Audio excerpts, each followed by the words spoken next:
Hello, DM Dango here again with another review from the DM's Guild. This time we're looking at the Brewer's Bible.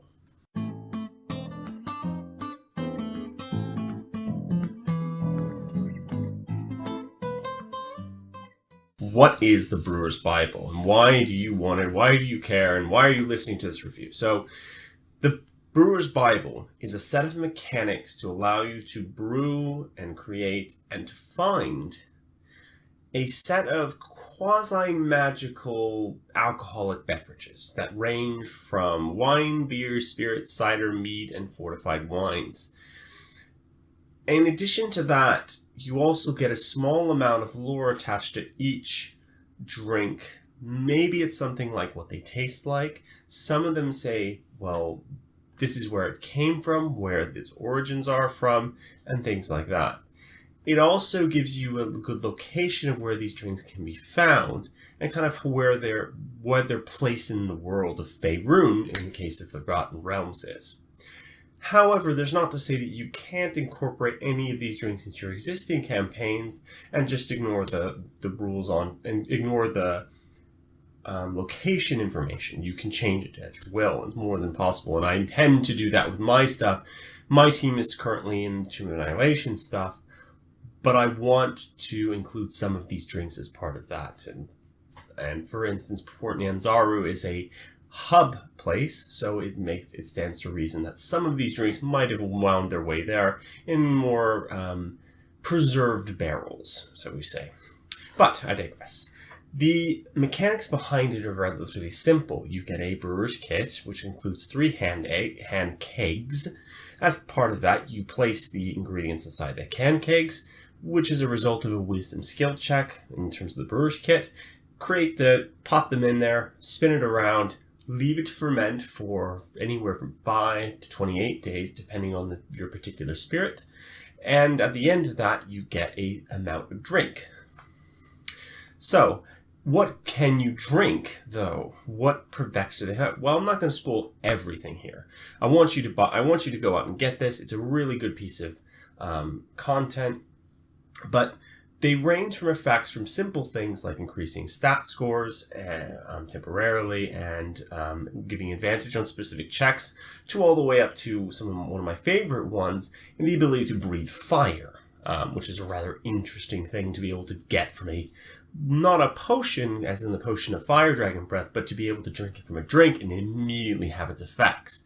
I can imagine a case where you have a pub battle or a barroom brawl, fists flying, kicks going, a guy who goes up to the bar, orders this dragon breath beer, and the bartender goes, "Are you sure?" And he goes, "Yeah!" And he grabs the beer, chugs it down, and just lambasts the entire bar with fire, or in this case, hot steam.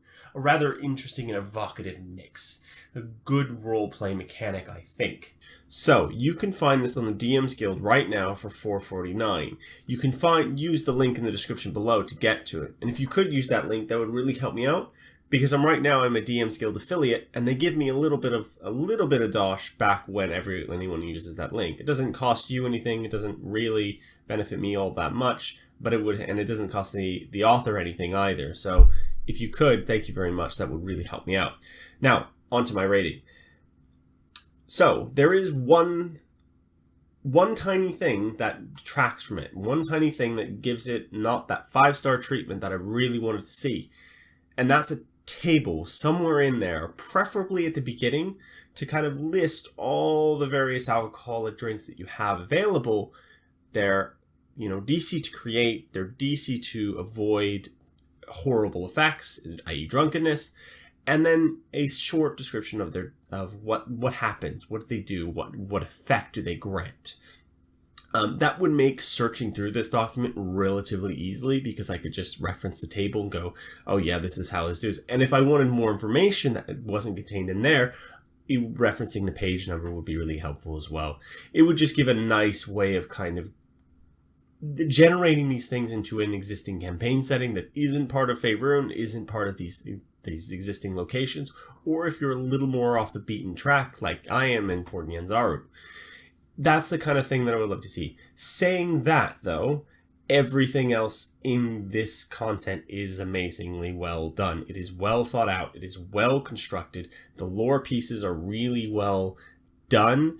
Every single drink has at least a little snippet to give you either a history, what it was created for, or potentially what it tastes like. Because that's always something kind of interesting with food and drink items, is like how do they come about? What sponsored them? What created them?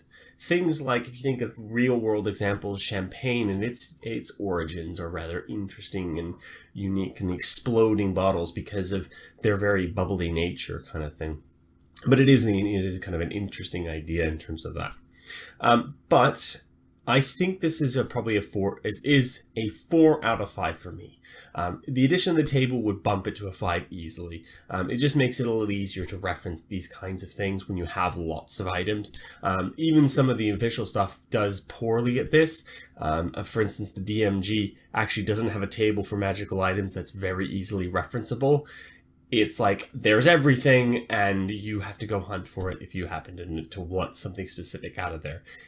A table can help a lot with this kind of thing. And I know there are homebrew solutions for the DMG version. But please do remember to like and subscribe on this video. And in addition to this video, I have 3 copies of the Brewer's Bible to give away. If you can comment down below in the video, I will choose 3 of those comments to receive a free copy. I'll run the contest from this week to the next, so from Monday to Monday. I'm not sure on the date on that. I've always been really bad at that, but it will run from Monday to Monday, and then I'll choose 3 winners out of those. So thank you, and peace out.